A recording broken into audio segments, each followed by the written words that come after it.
Welcome to the latest episode of This Racing Life. I can assure you I'm not here for a busman's holiday and instead have come to the yard of Nigel Twiston-Davies, where there is a changing dynamic as son Willy takes on more of a mantle in the training duties. Along with other son Sam and up-and-comer Toby McCain-Mitchell, there's plenty going on in the lead-up to the November meeting at Cheltenham.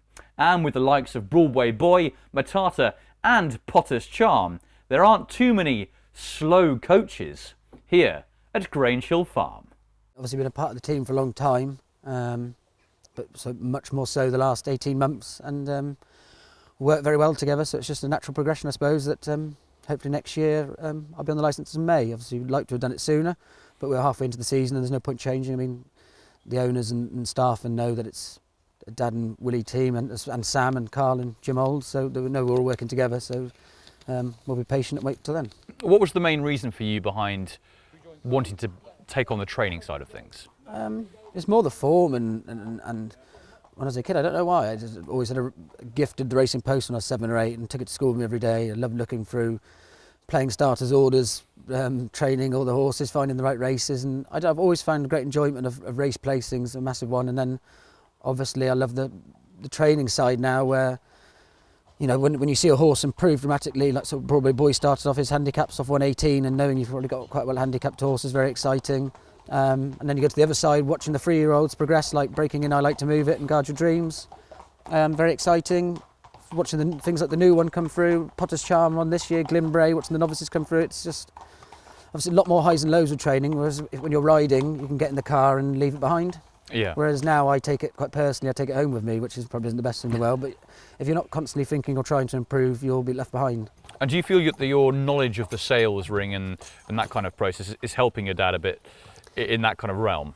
Yeah, I mean, always watching the Irish points to see what we might be able to pick up, and obviously you can't always buy the winners of them, so it's like Potter's Charm was second in his, and you see how he made mistakes the whole way around, looked like he travelled the best, and that's why we sort of targeted him. But we're very lucky we have Ian Ferguson on the ground, and he's a very good friend of Dad's and mine now, and he's very great help. He finds great value. And it is sort of a family affair now, isn't it, with you and Sam and your dad as well, and that must be quite a nice mesh and merge to have. Yeah, exactly. You know, love working together, and obviously Dad's kids, Ted, Minnie, Poppy and Rosie, have started enjoying it and coming racing. Ted came with us to Ascot on Saturday. And obviously we're very lucky that Sam's, in our opinion, but to most, he's probably one of the best jockeys in the country, so very fortunate to have him. It's good fun actually, because when it was with Dad, you always looked at him as the yes, obviously Dad, but then the boss as well, and there were certain things you wouldn't ever say. Whereas with Willy, you can chance your arm a little bit more and bounce a few funky ideas around, and sometimes we'll be totally mad, and sometimes they work out quite well. But I think what's Willy's biggest attribute is, well, he's absolutely starving for it. You know, he wants to get more people involved, and as you know, with Dad, like, he'd been always the first one to say, "Oh, how quickly can we hurry this interview up?" Whereas Willy's quite open to have people come and see the horses and do any filming, podcasts, and it just gives the yard a slightly better outlook and gets a bit more airtime almost. Do you think since you've come on board with Nigel, anything has changed much, or is it similar stuff from what he's done before? It's interesting to see what he says. It's just a lot of the pressure or stresses off his shoulders, so he can sort of I'll deal with a certain amount of owners, we'll both speak to them all, and it's not just when he goes home he's got someone to ring and I've got the same, vice versa. We take the workload off each other, and it's worked well. We've not had any arguments, and I think the staff are very happy, and we must add that we're so lucky, as you see this morning, our staff, they're so independent. They won't come to me or Dad unless there's a real problem. They sort of know their job, know their routine, and the boys and girls always have the horses looking fantastic. I think they win more best turns out than anyone, and they're very proud of their hard work. They're sort of very independent, and that helps a lot. And in terms of what you'd like to achieve with your dad, I mean, what kind of stuff are you hoping to do in the next kind of couple of years? You always say, I want to be champion trainer. It's probably very unrealistic, as we'll never have the ammo of Nicholls, Skelton and Henderson.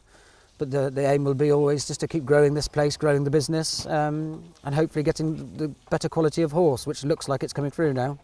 You say you'll never have the ammo of a Henderson or a Nicholls or a Skelton, but at the same time I was looking down the list of your owners, and you've got so many different owners for so many good horses, and it's definitely an encouragement. Yeah, definitely, but it's just we haven't really got the firepowers that, Paul can go and buy 10 pointers for 300 grand, whereas we get 3 or 4. But no, I mean they've worked so hard to get there, then, and that's why he's the best, is because they've got the best horses. But hopefully we can keep building up our client basis, do the good a job as we can for the owners we've got, because they've all been so loyal and supportive. Most of them have been with us for years.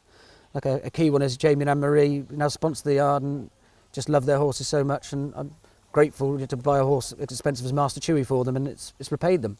It was great to see you riding out Broadway Roy this morning. Is the plan to keep doing that, or do you intend to stop doing that at some point? Sam was laughing over my shoulder. I only really ride him, and I'll sit on push the button, sort of 2 horses I broke in from the word go. They're sort of my go-to lots if I do ride out, but I can see so much more on the ground watching them work, and obviously when we're schooling it's much more proactive to me to be on the ground, but yeah, of course. I don't like anyone else to sit on him. No, I can imagine, yeah. He's yours. Yes. Exactly. And you mentioned Sam laughing over your shoulder. Generally, how do you get on when you're obviously working closely together, I imagine? Do you ever butt heads at all?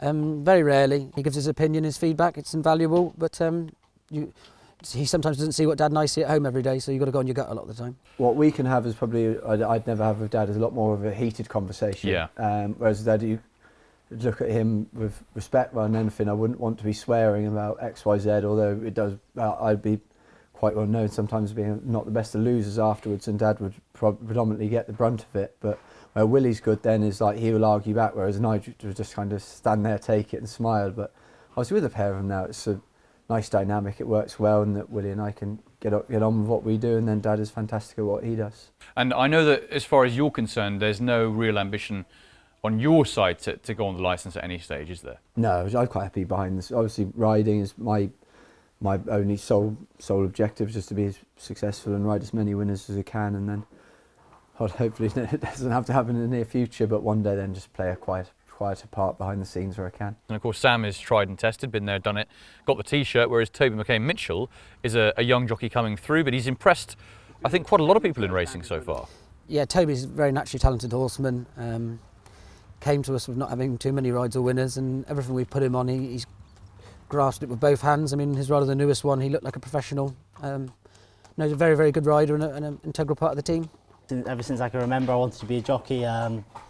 Took a slight detour, probably from secondary school and a year or 2 after that, into show jumping, just how it sort of happened, through ponies and so on, and you get working in yards, and then I was in between jobs, and obviously Mum's secretary at Donald's, and she just said, "Oh, why don't you ride out again, just whilst you've got a bit of spare time?" I'd ridden out as a child, and I said, "Yeah." Well, then got back into the yard, being a big yard with good crack and riding nice horses, and yeah, I was hooked again, and soon made the switch back, and yeah. And of course, you got that racing in your blood, haven't you? Being a grandson, is that right, to Ginger McCain, yeah, the great Ginger? Grandson, yeah. And then nephew to Donald, yeah. So let's fast forward to this man's big day, and your big day too at Cheltenham recently.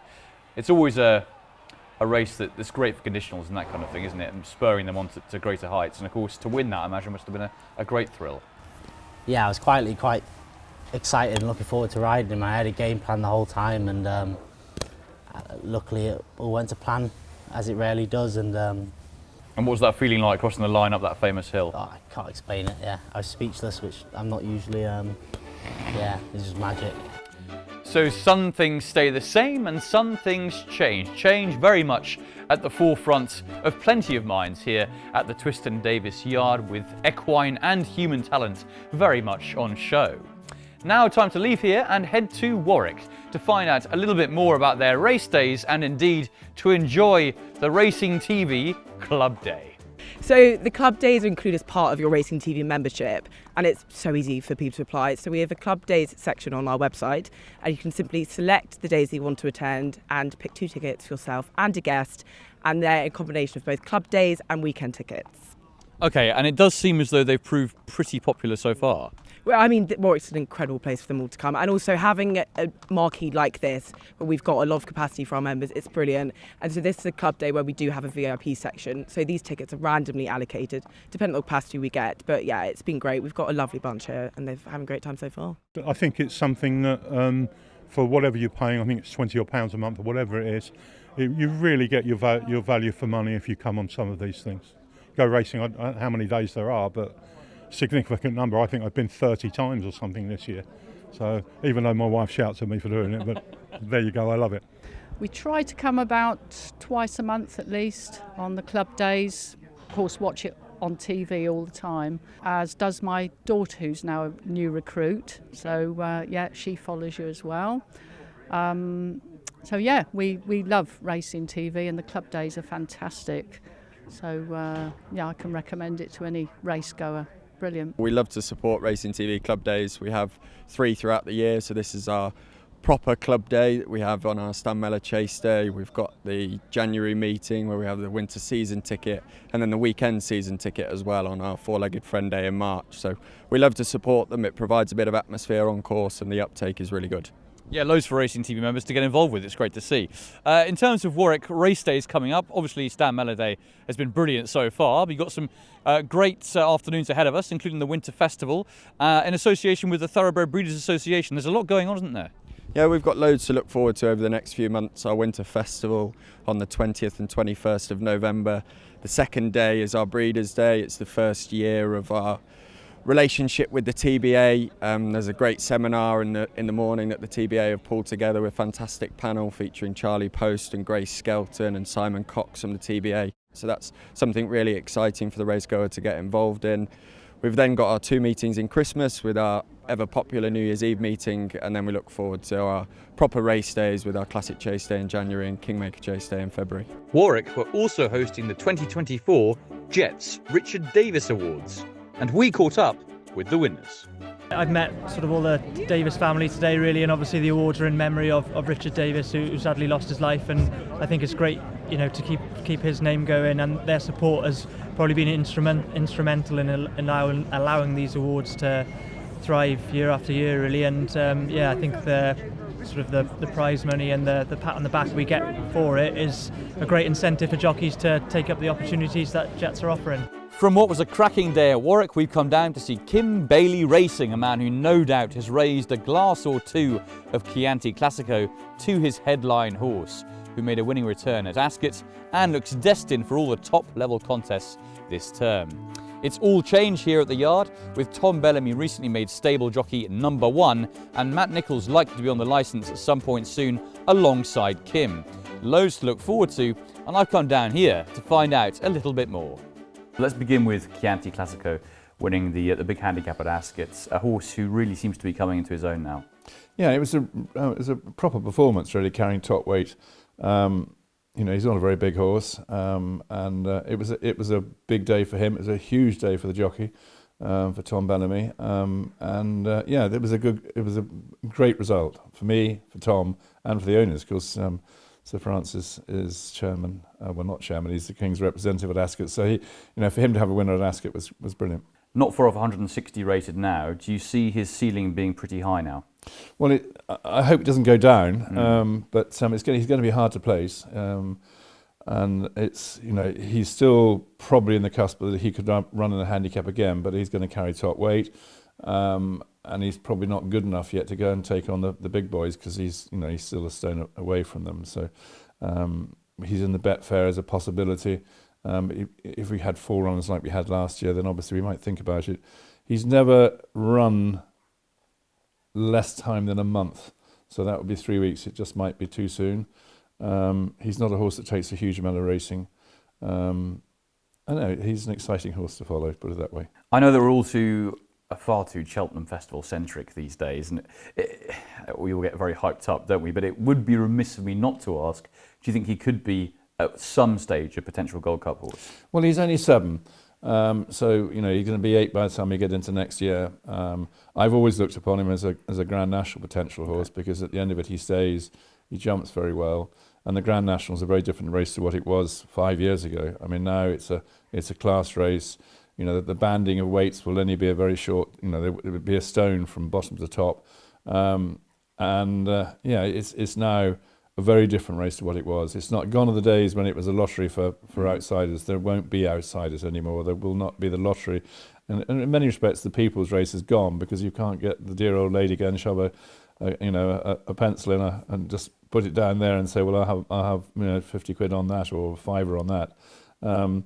It's a class race now, which in many respects it should be, but it's taken away a bit of the charm, I think, as well. So. And just lastly on Chianti Classico, I spoke to Matt earlier, and he was sort of waxing lyrical about the horse's makeup and the fact he's not too big, not too small. He's the perfect athlete, really. Would you agree with that? Well, I've been very lucky over the years to train some good horses which aren't very big. And I mean, Docklands Express is a prime case, about the same size as him. The Last Samurai was the same. And we've got another horse in the yard, Destroy the Evidence. They're all border on 16 hands or just low. And they're light framed. And a small horse will carry weight. Okay, you mentioned it was a big day for Tom Bellamy, winning aboard Chianti Classico at Ascot. Obviously, he's been a part of the yard for quite a long time now, but only recently has got the job as first jockey. How do you think he's settled in so far? Well, I think very well. When Tom was riding out here when he was 13, and he lives locally, so he's been popping in on a regular basis ever since then. And his first day at work, if you want to put it that way, was when we had the treble at Worcester. And it's been a great introduction for him. We've known him for long enough. We get on very well with him.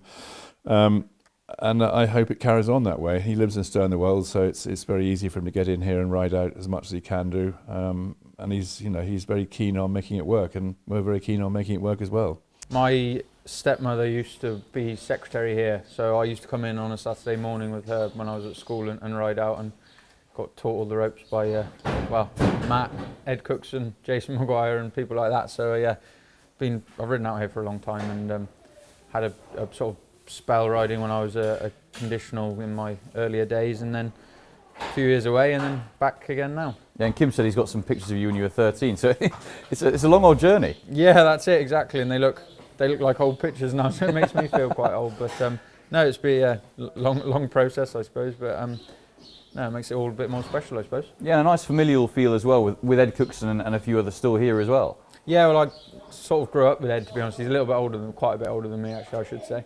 And we did pony club and stuff together, so he's a close friend. And I've just known sort of Matt as well for a long time, so it's homely, I suppose. And given that history with the yard, then Tom, it must have been a real privilege and honour to be given that #1 jockey spot here. Well, absolutely, yeah. Look, it was quite a shock to me when it came. I sort of saw Matt in the summer, and we walked the course together, and he said, obviously, there might be some rides available, so come and show my face when I'm around, and I did that. And then I think sort of as the busier season sort of came in, they wanted a bit more regularity and someone who knew all the horses and who's going to be available for the horses. So I was asked the question, and happy to oblige. What are the qualities that you see in him the most? Well, he's a natural horseman, and I think that's a really important thing. He's now 30-odd years old. He's had plenty of experience underneath him. Like all these young jockeys, when they start off, they probably learn by their mistakes. He's done his mistakes, hopefully. And I think he's a jockey with a great head on him, a good judgment of pace, and a natural person for bringing horses into a fence. So, yeah, fingers crossed it carries on being just that. And he's got some very nice horses to ride this season. We've mentioned one of them. Another one would be Trelawne. I know the weather is rather put paid to plan so far, but what are you thinking at the moment as regards what he's going to do? Well, we were really upset we couldn't go to Carlisle last weekend. That was going to be the staging post with the view that he would probably go to Hennessy after that. But I'm desperate for running him in a small field before he goes into what I call big race handicaps, because he had a nasty fall at Cheltenham this year. And I just think his confidence needs to be restored. Although it's absolutely fine at home, it's a different ball game when you get back on the racetrack. So he's qualified for graduation chases, which is the race that we were going to go for at Carlisle. And there is another one at Haydock on Betfair Day. So that's where he'll go, all being well.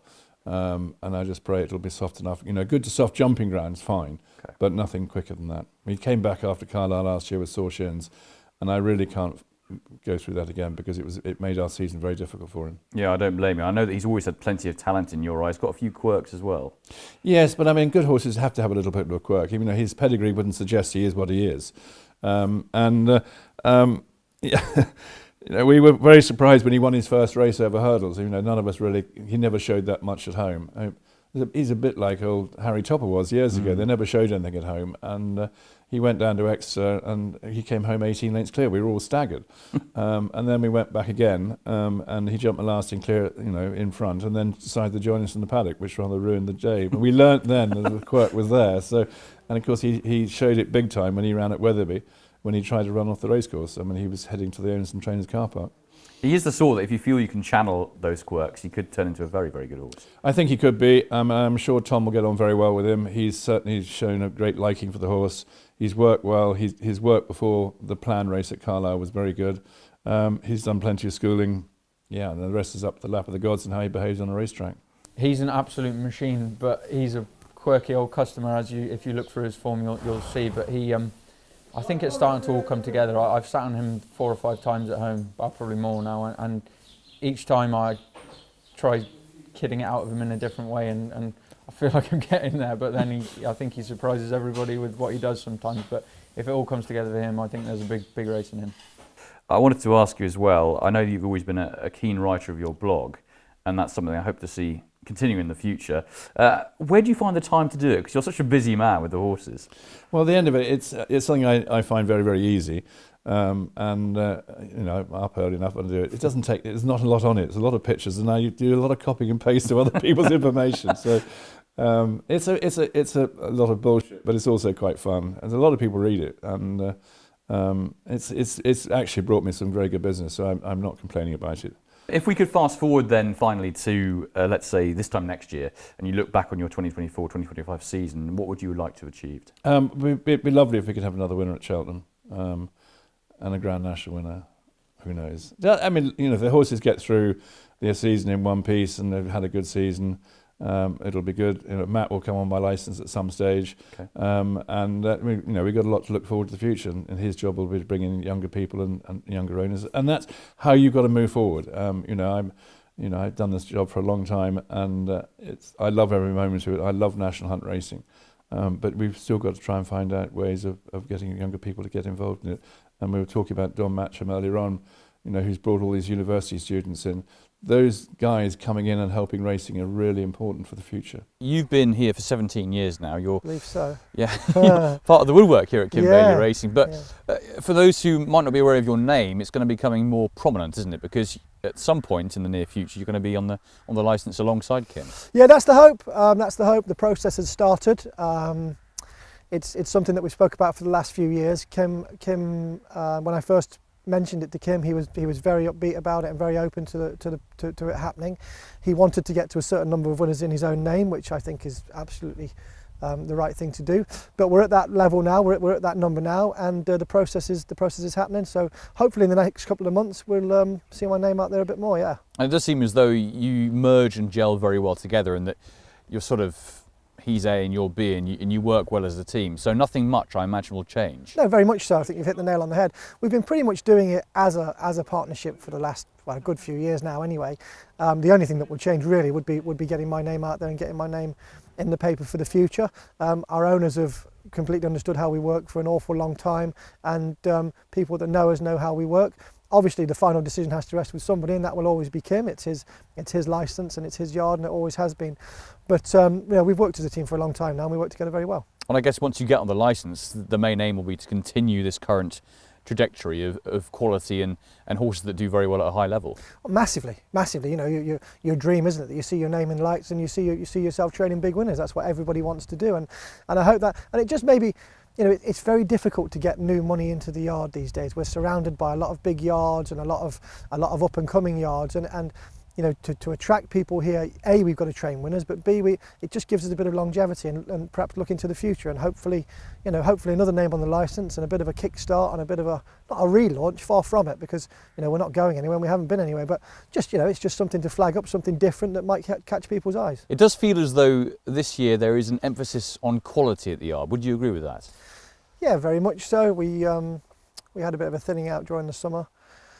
We invested where we could, and we think we've got a nice bunch of horses who are, look, everybody's got their lower graded horses, but nobody wants to buy a horse to be at that grade. You're hoping to be at a higher level, and I think we have got those horses this year, yeah. You want to do a bit of gate opening? Sure. Yeah. We have plenty who can't. Well, I wouldn't say I'm going to be definite. You're videoing this, I hope. Yeah. Come on, lift, and pull that. That's it. Well done. All on video. That's so annoying. I'll never live that down. No, you won't. We've had a really fun morning at Kim Bailey's, and just down the road is the heart of Cheltenham. And here at Tailors, the Racing TV Pub of the Year. Let's find out more with owner Rachel. When I got the email, and I opened the email and all this confetti started flying out, you know, on the screen. It's like that. Yeah, it was. It was really touching, actually. I can imagine. Because, you know, having run hotels and then, you know, brought the racing into the pub again. Yeah. Do you often see year on year regulars coming back here? Oh yeah, for sure. Yeah, definitely. Yeah, all the time. And I think one of the things that people like is I have this policy. I don't put the beer prices up. I'll not put beer prices up just for race week, you know. But other places do that. They do that, yeah.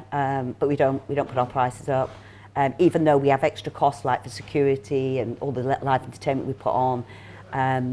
No, we don't put our prices up. It's all about keeping that loyal customer base, isn't it? Yeah, and you know, I don't want to upset people and think that, you know, I'm ripping people off just for the sake of an extra 50p or a pound, really. Yeah, well, I noticed as soon as I came in that Racing TV is on 17 screens in this pub. So yeah. if you like racing, here's the place to come. Yeah, we made it our mission when I bought the pub. We put all new TVs in and new speakers, so that literally every seat in the pub has a TV view.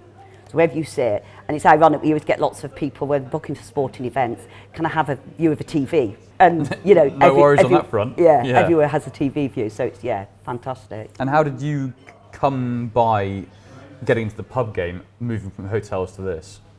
Unfortunately, through an illness, and so I packed in work, and then decided, right, okay, I love hospitality. Been in it for over 30 years, and an opportunity came up for a different pub to here. Went for it, and then Tailors came up, and it was a no-brainer. You know, it is the best place to be. And you tend to get your busiest times of the year around the racing, aren't they? Oh, yeah, completely, yeah. I mean, with a lot of sports, you know, we had the rugby on at the weekend, and we were full for that. But yeah, certainly for the racing, and you know, people will be ringing now saying, "Are you taking bookings for Gold Cup Day?" It's like, well, we're nearly full actually. You're booked for the year after. Do you almost have to book a year in advance then? Yeah. I mean, we literally open up bookings straight after the racing, and yeah, we have the 2 bars. So we have the main bar up here, and we have another bar upstairs, and both bars will be full. People come and they'll have come for breakfast before they go off to the races. Some people will have breakfast and stay all day and watch the races. Some people will come just watch the races all day. We don't take bookings after a certain time, after 4 o'clock, because it's walk-ins only, we just can't. Yeah. It's just so full that, we couldn't manage it. You know, my poor husband is probably the only person during race week that goes around wearing a hat, scarf and gloves, because he's literally in the cellar throughout, just changing the barrels. Yeah. That's amazing, isn't it, really? Yeah. The amount of beer you must go through. Oh gosh, yeah. We actually have a separate area we have to store our top up, because we can't get it all in the cellar. Is that right? Yeah, we can't keep it all in the cellar. It was just too much, you know. There's over 170 barrels. Yeah. And during festival week, all the bar stools and tables are moved aside, is that right? Yeah, so after the last race has taken place, because obviously one of the good things here, obviously Racing TV, probably we have Racing TV. If you don't get to watch the last 2 races at Cheltenham, at Cheltenham. So we watched the last race, and then literally all the furniture's moved out, and we had the live music up here, and then it's dancing. And if people were coming here during festival week, or indeed any other time of the year, how might they find you in Cheltenham? We're just off the main high street in Cheltenham on Canbury Place. It's a beautiful building. It used to be a Tailors many years ago. There you go, owned by the same family, Peter and his family. And we've got great space indoors and outdoors. And you're not too far from the racecourse? No, you're about a 10-minute walk from here to the racecourse. It's just on the outside of Cheltenham. People can walk there, or there are buses from the town that take people up to the racecourse, That's it for another edition of This Racing Life. Our thanks to Willy and Nigel Twiston-Davies, to Warwick Racecourse, to Kim Bailey and Mat Nicholls, and to Rachel and all the team here at Tailors. I'm going to finish the episode by toasting Chianti Classico with a nice, apt glass of red. Until next week's episode, a French special from Chianti, it's au revoir.